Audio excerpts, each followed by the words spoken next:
How many of you have heard the phrase, but it's not fair? But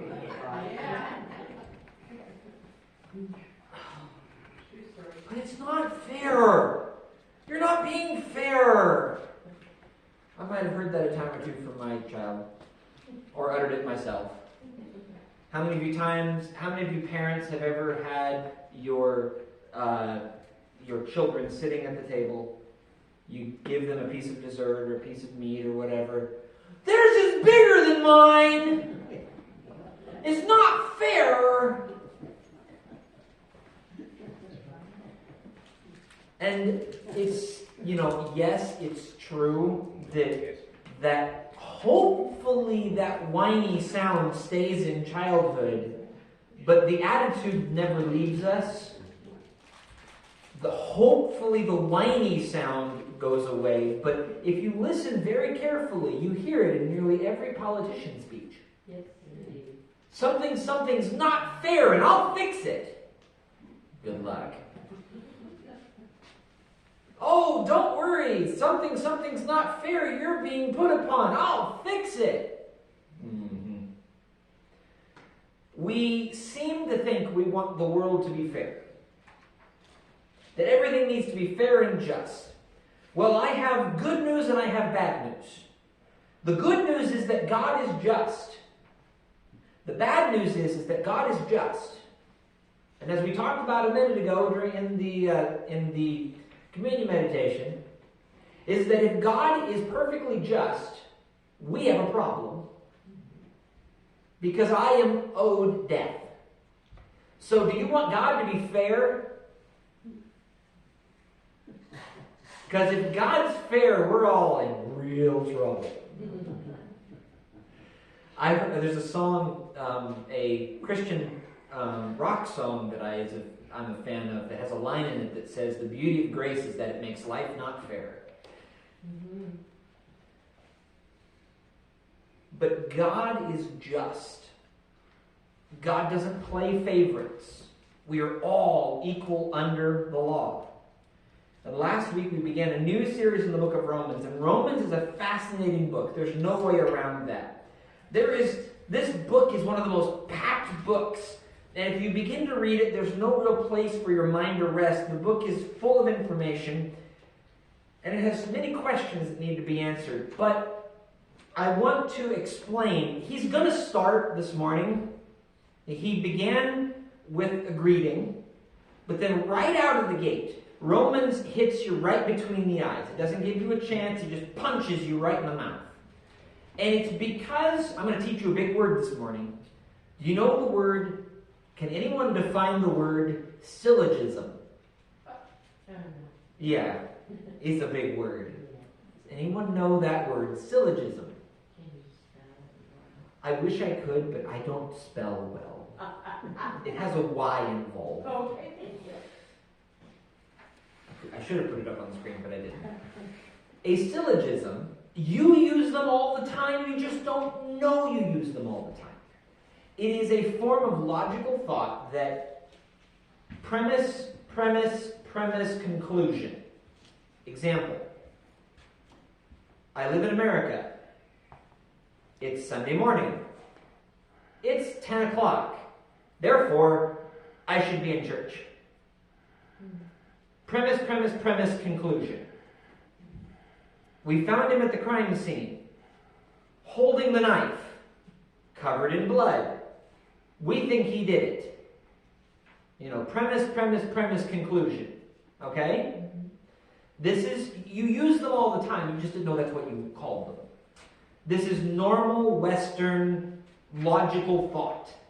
Well, Paul thinks like that. That's why I like Romans so much. Me and Paul, And he's going to lay out the concept of how God is working in the world. And unfortunately, the base layer is we're all in trouble. That's the first step in this premise. The first premise is, oh boy. So there are two questions that we're going to answer today. Again, this is not happy, rosy Bible. The first chapter of Romans is not what you read when you want to go, I feel better about myself. Because the first question he's going to answer is, what happens to those who reject God? The second question that he's going to ask is, or answer rather, is what is God going to do about people who have never heard about Jesus? These are questions that everybody wants to know. What's going to happen? Is God fair? Is he just? Well, I think that if he's fair and just, then those that have never heard about Jesus, they should be let in. Right? Right. I think that makes perfect sense. I have a problem with that. It sounds great. It's just not true. And what is admirable and virtuous, at least what we think, is less important than what is true. One of the things I really love about Paul is that he's very straightforward. He does not beat around the bush. He just gets right to it. The people reading Paul's letters would have largely been Jews. There would have been some Gentiles, though. And remember, Jews are Jews and Gentiles is everybody else. So, welcome, Gentiles.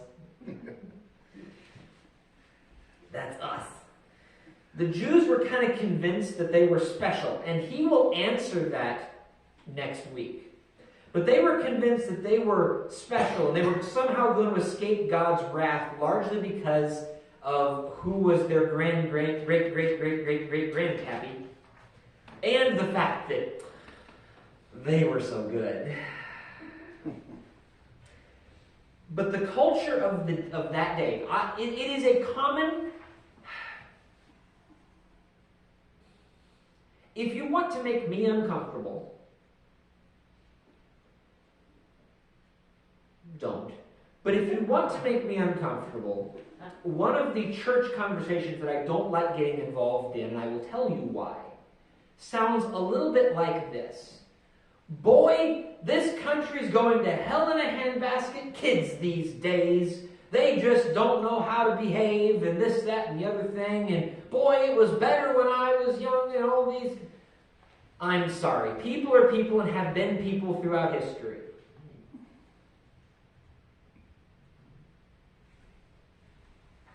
If we think that our culture's messed up, you should read about the Romans. It's creepy. And it was a pastime of the Jews to point at the Roman and Greek world and go, neener, neener, neener. You nasty people, we're in the saved club and you're not. That was kind of what they liked to do. And it was a common theme of look how great we are and how messed up you are. And admittedly, Paul starts there. Admittedly, he starts there. Romans chapter 1, verses 18 through 20. Am I too loud? No. Okay. It's in the middle of your face. Ah! You mean it growing out of the top of my head is weird? It's growing out of your mouth. Okay, well, hey, whatever. Romans chapter 1, 18 through 20. The wrath of God is being revealed from heaven against all the godlessness and wickedness of men, who suppress the truth by their wickedness, since what may be known about God is plain to them, because God has made it plain to them. For since the creation of the world, God's invisible qualities, his eternal power and divine nature, have been clearly seen, being understood by what has been made, so that men are without excuse. I assume you know who Helen Keller is, but just in case you don't, she is probably one of the most famous blind and deaf people. She's not the only blind and deaf person, but she's probably the most famous blind and deaf person. And if you're blind and deaf, communication's a problem. The story is, and so many of you know that she had a tutor, a teacher named Anne Sullivan, who taught her how to communicate tactily by communicating, by making signs in her hand and moving her arms and various things. She found ways to communicate even though she could not see and could not hear. But the story is told that after Helen Keller's teacher, Anne Sullivan, had given her the name of objects in sign language, Miss Sullivan attempted to explain God and tapped out the symbols for the name God. Much to Miss Sullivan's surprise, Helen spelled back, "Thank you for telling me God's name, teacher, for he has touched me many times." Helen Keller knew something about God's signature from what she could see and feel. Now, there are two ways we learn about God, and in a technical sense, you don't have to remember these terms, but understand what they mean. We call the term, you've heard the term revelation, and I don't mean the last book of the Bible. The term means information given. That I'm revealing something to you, I'm explaining something to you. Basically, any information that you're given can be titled revelation. But generally the word means information about God. And there are two types of revelation: general revelation and special revelation. Again, these are technical terms. You don't need to remember the terms, but understand what they mean. General revelation is things I can know about God from my surroundings, from nature, from things I see. So when I look out into nature, I can see several things about God. I can see that He's creative. I'm so glad that I was not responsible for creating things. It would have been very boring. I am not that creative. You should see how I decorate things. When I was in college, we had open dorm nights, and everyone was welcome to come and whatever. For a few hours, anybody could come on your dorm floor. And everybody was like decorated. When you went, again, I went to a Christian college, and so they weren't co-ed dorms. You weren't allowed to go in or whatever. But every semester, each dorm had the ability to go into other dorms and see what their room was like and see all these kinds of things. So just the week before, Goodman, which is the girls' dorm, had their open house and went in, and everything's all decorated, and everything's all pretty, and there's stuff hung up everywhere, and it smells good. Definitely not a boys' dorm. And, and they had candy to pass out. I mean, it was nice. So when our dorm open house came, I went to my printer, I went to my computer, and I printed off a sheet this size, and I pasted it, or I taped it to my wall that said, "Insert decorations here." That's my decorating. Boy, I'm good at it. I'm so glad I was not responsible, because it is so cool to see the variety and beauty in our world. God is creative. It is orderly. Things fall when I drop them. That sounds like an obvious statement, but consider that if the world was random, why does it do that?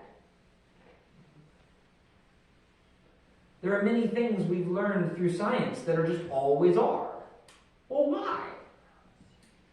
God is an orderly God. He makes things make sense. They aren't, well, today it's going to go up when I let go of the hammer.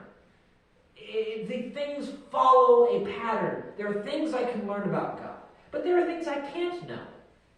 I can't know His name. I can't know how He feels about me. Special revelation is information that you have to get by being told or by communication. So this is special revelation. What I can see out in creation is general revelation. And so what he doesn't use the terms. These are modern academic terms. He doesn't use the terms, but it's what he means. He says that nature reveals things about God. And so people, even if they don't fully understand everything about God, they can see there is one. They might not be able to understand that Jesus died for them, but they can see there is one. And that He's orderly. And He also, because He's God, wrote Himself on our hearts. You don't have to teach children that budging in line is wrong. They just know it. They do it anyway, but they know budging in line is wrong. Why? Because God himself wrote himself into us. Leith Samuel writes in an article that he wrote, he said, "Many missionaries point that the heathen know more than we think. They know there is a God. There are no atheists among heathen tribes. There's never been discovered upon earth a tribe of people, however small or separated from others, that has not believed in some kind of God or had some kind of worship. The heathen in so-called primitive tribes know that they have sinned. When a Christian comes to them and talks about sin, he often finds ready acknowledgement that they have sinned. The heathen seem to know that their sins must be punished. They seem afraid of punishment, afraid of death. They know that sin must be atoned for, and they seek ways of appeasing their angry deities." Knowledge that there is a God does not require this. Knowledge that you don't punch someone in the face for fun does not require this. Unless you're boxing, at which point apparently it's fun. You don't need to teach people basic understanding. We can see God's handiwork in the world. We can see God's nature within ourselves. That is the truth about humanity, that we understand this. And therefore, because God wrote on our heart the knowledge that there is a God and we can see it, here is a truth that is unfortunate but true. All humans will worship something. Yes. All humans will worship something. All of them. Wait a minute, Kevin. Wait a minute, are you sure? What about the atheists? Well, I'll get to that in just a minute. What does worship mean? Worship, what we worship does not always make sense. We find worship means to ascribe value to. It's where we find peace and security. Where we find peace and security is what we call, or is what we worship. I want to continue reading in Romans chapter 1, verses 21 through 25. "For although they knew God, they neither glorified him as God nor gave thanks to him, but their thinking became futile, and their foolish hearts were darkened. Although they claimed to be wise, they became fools, and exchanged the glory of the immortal God for images, made to look like mortal man and birds and animals and reptiles. Therefore God gave them over to the sinful desires of their hearts, to sexual impurity, for the degrading of their bodies with one another. They exchanged the truth of God for a lie, and worshipped and served created things rather than the Creator, who is forever praised. Amen." Now, throughout history, again, all people have worshipped some kind of God. It is varied, and often the gods are represented by an idol, but not always. In our Western world, there are people who call themselves atheists. The term means they believe there is no God, and they say they worship nothing. Baloney. We are built to find our peace and security outside of ourselves. We are designed, we are built that way. I don't care who you are. You have your peace, your security, your identity outside of yourself. You will find it in something. In money, in your job, in your physical appearance, in your entertainment, in sex, in comfort, in family, in influence or fame, or in political activism. You will find something to ascribe your time, your effort, your money to. Something will give your life meaning. Oh, my life has meaning because I built this great company. Or my life has meaning because I helped them pass this legislation that did whatever about whatever. Or my life has meaning because I have saved all these animals from whatever. We find our meaning somewhere. We find our value somewhere outside of ourselves. All humans will worship something. People think that they've left worship behind. No, they haven't. Sometimes, and I find this an unfortunate fact, that sometimes political rallies look an awful lot more like church services than they do political rallies. Because people think that they're going to find their value in fixing the country one way or the other. I don't care which side of the aisle you're on. Boy, if I can just fix it, this is what I'm going to dedicate my life to. That's worship. When you ascribe value and you find your peace, you find your identity, and you find your security in it, that is what you worship. Paul is saying that the people of the world, they are built to worship something. They see that there is something out there. And so even though they've been told about God, boy, no. They exchanged it, but they're still worshiping something. What brought you into existence? If you say evolution, well, that's a form of naturalistic worship. What gives your life purpose? Well, if you say even in your hearts, if you say nothing, but in your hearts you all are always concerned about money, that's an idol too. Paul calls the work of fools because the eternal God is being ignored so that we can worship the created. That is the work of fools according to him. Stephen Hawking, I'm sure you're familiar, one of the biggest brains in modern physics, gave an interview to Diane Sawyer in which she asked him about the biggest mystery that he would like to solve. And he said, I want to know why the universe exists. Why there is something greater than nothing. That is the granddaddy of all philosophical questions. Why is there something rather than nothing? No matter how clever you are, if you don't have a compelling answer to that question, you don't have wisdom. And if you say, well, it's just always been here. First of all, that doesn't make logical sense. But even if it did, just for the sake of argument, that means you find your peace, your hope, your solidarity, your comfort in nature. You know, the nature that eats itself, that blows itself up. Anyway, verse 25 says they exchange the truth of God for a lie.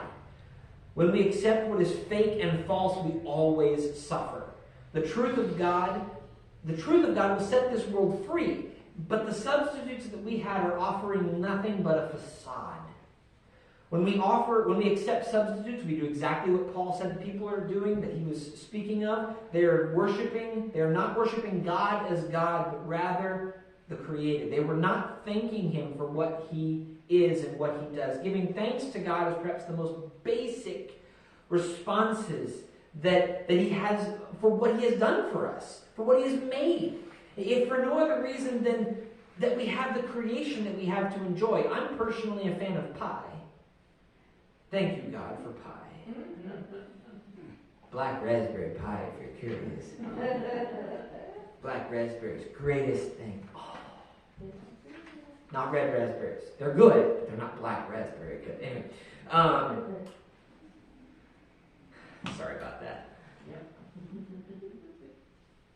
But because they exchanged the truth for a lie, this is what God did. I want to finish this section, 26 through 32.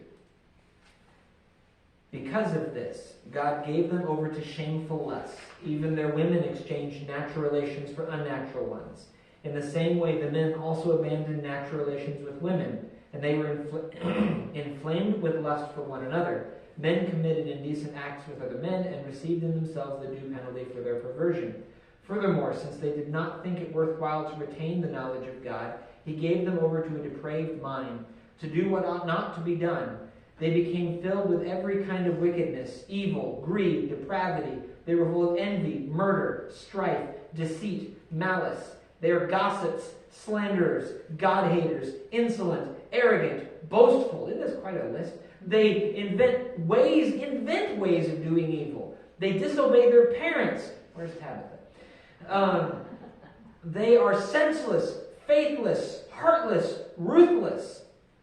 Although they know God's righteous decrees that those who do such things deserve death, they not only continue to do these very things, but they also approve of those who practice them. Ouch! Paul's entire argument is based on the fact that God created this world to work in a certain way. He made a plan. He had it set. This was how it's supposed to work. Here's the owner's manual. Go. And when we violate these standards in our lives, we suffer because it's not how it's supposed to work. That's not how it's supposed to work. That's not how it's supposed to go. Paul uses homosexuality as an example of something that is unnatural and out of order. Paul does not directly state that homosexuality is wrong in this section, but that's because he assumes his readers know this. He is using it to say that unnatural things come about when people abandon God and God allows them to go on. But that's only his first example. Did you notice the list? That's only an example. I'm pretty sure that all of us have been gossips. Pretty sure all of us have been slanderers. Pretty sure all of us have been insolent. We were all 6 once. All of us have been faithless, heartless, ruthless. All of us have done these things. This is as awful as this list is, this can be some of our resumes. Not mine. Oh, yes. As long as that list is not even a complete list. This world is full of junk. This world is full of crud. Insert words. This world is full of it. Maybe that's the best way to say it. This world is full of it. And it's even full of people who approve and support that. So what's the point? Why does he start here? Why are we studying this passage? Why did he write it? And why does he start his book on such a downer note? Boy, Paul, I think you should be positive. Well, I'm positive that everyone is in trouble.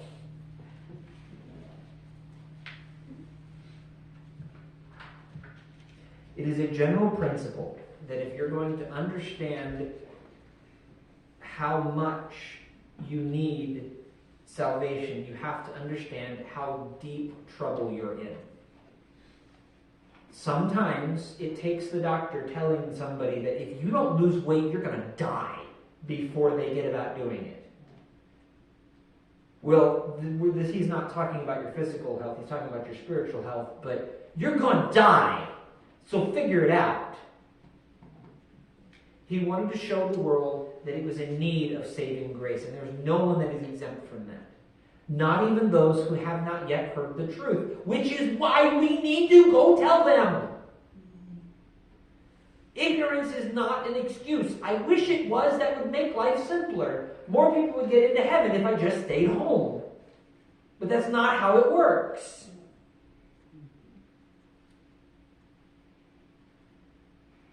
We need to go to the end of the earth and the end of our road. The end of our city limits, the end of the county line, the end of our nose sometimes, to say this is who Jesus is. Because what about those who heard the truth and rejected it? Nope. What about those who heard the truth and ignored it? Nope. Nuh-uh. What about those who've never heard about Jesus? Sorry. There are no excuses. This is a quote from one of my commentaries. It says, every person is without excuse because every person, whether a first century pagan or a 20th century materialist, has been given a knowledge of God, has spurned that knowledge in favor of idolatry. In all its varied manifestations, all, therefore, stand under the awful reality of the wrath of God, and all are in desperate need of the justifying power of the gospel of Christ. We will never come to grips with the importance of the gospel or be motivated as we should to proclaim it until the sad truth has been made part and parcel of our worldview, that the world is without excuse. So my underlined sentence, I think she's already got it up there, says no one has an excuse. So as Christians, we must work that much harder to bring salvation to everyone that we can. The people in the church at Rome were in a very unique spot because of where they were. The world practically came to them. They had a response. They were responsible for spreading the message to those that were around them. This truth makes our missions as Christians to go into the world and preach the gospel that much more imperative. Don't let another day pass. Your neighbors need to know. That's how he begins the book. Chapter 2, the Jews that were going, look how awful you are. Paul's going to look at them next week and go, you're in just as much deep doo-doo, so I wouldn't get too high and mighty. But today, no one has an excuse. Not the 80-year-old, the 8-year-old. No one has an excuse. We need to tell the world. So let's get going. Dear Heavenly Father, we love you and we thank you. We thank you so much for being with us. And we thank you for teaching us who you are. And Lord, Romans is a tough book with some tough things to say, but it's true. Lord, we are messed up, doesn't cover it. But we are so messed up, and yet you sent your Son.